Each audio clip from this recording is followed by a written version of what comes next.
The secrets of the sun are hidden in how energy travels up through its layers, out into space. The sun's energy starts in its core, a giant fusion engine where hydrogen atoms are turned into helium atoms. The energy produced there moves up through the convection zone to the sun's surface, the photosphere. Moving magnetic fields contribute extra energy along the way. As energy moves outward, the temperature continually drops. This is just as one would expect while moving away from a heat source.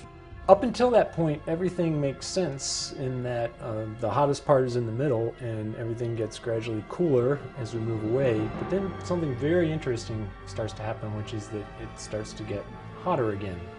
This layer, where the temperature mysteriously begins to rise again, is called the chromosphere.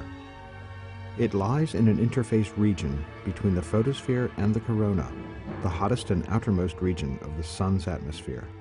Observations from the IRIS mission will help distinguish among numerous theories on how the corona is powered.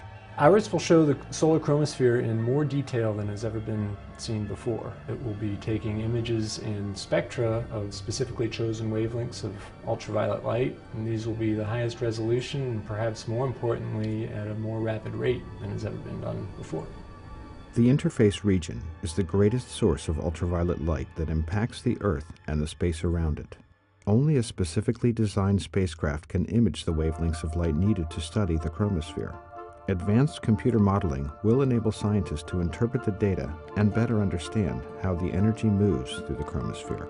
The light from the chromosphere is difficult to interpret because of the complicated interaction that the light has with the matter. It bounces around, if you will, many times before its final bounce towards us. And this means that that interaction between light and matter needs to be modeled in great detail, due to not just advances in computational power of computers, but in the computational techniques that have been developed by the IRIS team.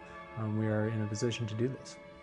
It takes only a small fraction of the chromosphere's energy to power the corona.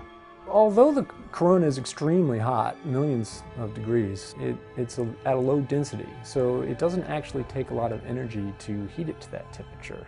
The chromosphere, on the other hand, is a much higher density, albeit lower temperature.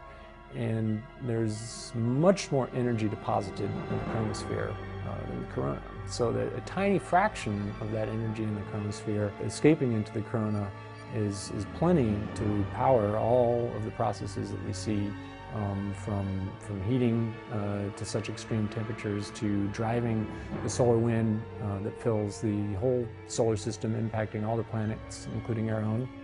We hope to better understand these fascinating and important processes with IRIS.